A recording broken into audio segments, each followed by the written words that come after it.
Olá, bem-vindos ao Viver Sustentável. A única forma de enfrentarmos as consequências deletérias ligadas ao aquecimento global, escassez de água e mudanças climáticas é mudando nosso hábito de produção e de consumo. Para isso, a tecnologia pode ser uma de nossas grandes aliadas, principalmente quando focamos na produção industrial e na agropecuária. No setor sucroalcooleiro, o desenvolvimento de novas variedades de cana-de-açúcar tem contribuído para a sustentabilidade do setor e quem nos fala sobre isso é o engenheiro agrônomo, professor e deputado federal Mendes Tame. Olá, professor!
perca no próximo bloco a matéria que mostra todo o funcionamento de uma usina de resíduos sólidos.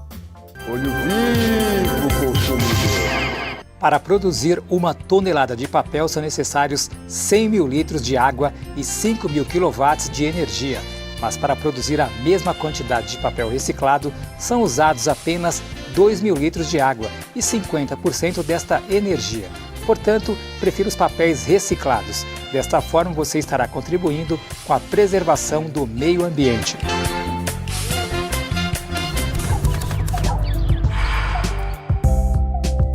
O Viver Sustentável acompanhou a visita que o secretário de Energia do Estado de São Paulo, Dr. João Carlos de Souza Meirelles, fez a uma usina de tratamento de resíduos urbanos, na cidade de Piracicaba, interior de São Paulo. E analisamos esse modelo de gestão de resíduos sólidos. Quem nos fala sobre esse tema é o engenheiro agrônomo e deputado federal Mendes Tami, que também já foi prefeito de Piracicaba e secretário estadual de Recursos Hídricos e Saneamento.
O grande problema para São Paulo hoje, aliás, de resto do mundo inteiro, mas especialmente no estado de São Paulo, é preciso lembrar que São Paulo hoje tem 43 milhões de habitantes e 3% da população rural. ou seja, 97% da população do estado é uma população urbana. O primeiro problema do habitante urbano é o lixo. Ele pode não ter pavimento na rua, pode até não ter energia elétrica, mas o primeiro problema é o lixo. E isto hoje, além de um problema ambiental, é um problema fundamental para a geração de energias alternativas, seja de gás gerando energia elétrica, seja a geração de vapor, cada vez mais demandado por grandes indústrias.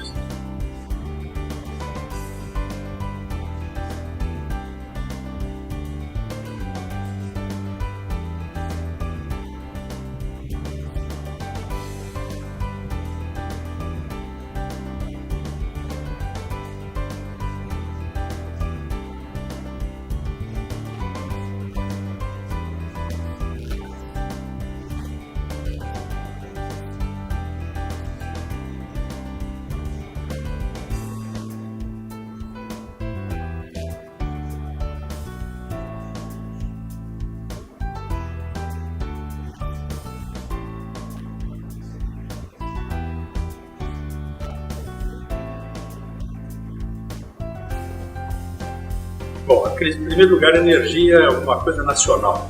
Nós não temos só a energia de São Paulo. São Paulo já foi produtor e exportador de energia. Hoje, São Paulo, como o restante do Brasil, depende de energia de grandes centrais hidrelétricas pelo país afora. Portanto, isso aumenta o risco de abastecimento em função de mega linhas de transmissão trazendo energia, por exemplo, lá do Rio Madeira, do Rio Xingu, agora com Belo Monte, ou seja, um risco muito grande. Então, é imprescindível aumentar a segurança energética no estado. E isto tem que ser feito a longo prazo com energias alternativas, sobretudo renováveis, eólica, solar, biomassa ampliada, mas no curtíssimo prazo com gás. Nós estamos com um grande programa de geração de energia elétrica a gás em usinas termoelétricas de ciclo combinado, para que elas produzam o máximo possível, e este é o programa. Portanto, esta crise hídrica que se abateu não só sobre o estado de São Paulo, Mato Grosso do Sul, Mato Grosso, Minas e principalmente o leste e o nordeste brasileiro, demonstram que temos um risco sim. E só não estamos com o risco de apagão por uma razão bastante simples, é que reduziu o desenvolvimento econômico do país, e nós estamos este ano com uma redução da ordem de 4% do consumo de energia elétrica.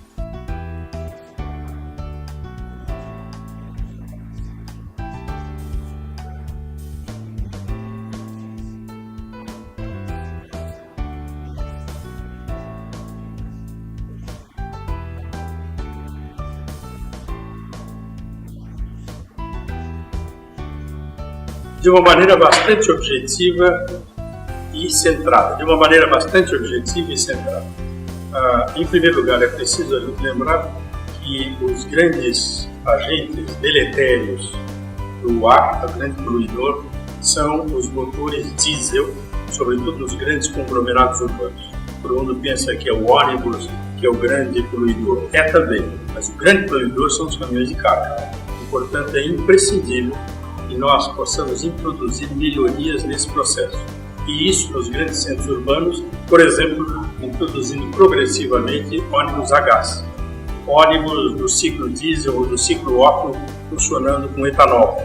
E é uma boa notícia para o telespectador desse programa, e que tem, inclusive, a participação do deputado Mendes Tami, que é um dos grandes lutadores desse país pela evolução das formas energéticas. Nós precisamos lembrar que hoje é perfeitamente possível nós operarmos determinado tipo de equipamentos com várias formas de gás.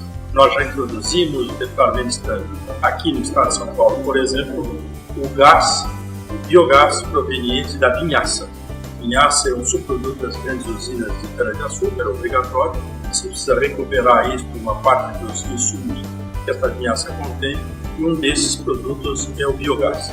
E isto há um programa que nós estamos desenvolvendo junto com uma subsidiária da Petrobras para a introdução desse biogás, por exemplo, em substituição ao diesel, em toda a frota de transporte de cana de uma determinada usina de açúcar aqui na região de Itápolis, em São Paulo.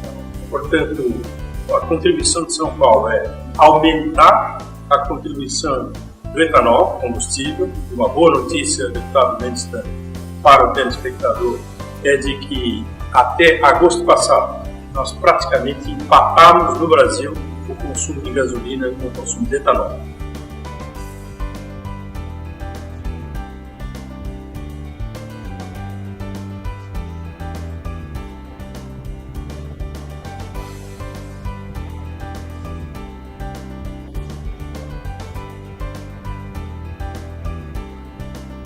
Não perca no próximo bloco a entrevista com o professor Sabetai Calderoni, autor do livro Os Bilhões Jogados no Lixo. O Viver Sustentável pergunta: qual bioma brasileiro foi proporcionalmente o mais afetado pelo desmatamento? Letra A, Mata Atlântica.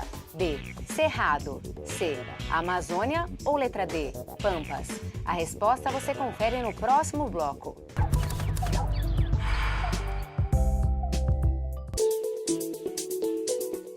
No bloco anterior, o Viver Sustentável perguntou qual bioma brasileiro foi mais afetado pelo desmatamento. A resposta correta é letra A, a Mata Atlântica, com 70,95% de floresta derrubada. Assista agora a entrevista com o professor Sabetai Calderoni, autor do livro Os Bilhões Jogados no Lixo. Qual é o estágio do aproveitamento do lixo no Brasil? A nossa situação no Brasil hoje em relação aos resíduos sólidos é ainda bastante precária, bastante embrionária. Temos muito a evoluir. Infelizmente, ainda prevalece a lógica do aterro. Muitas vezes apenas o lixão, aquele vazador a céu aberto, muito pior.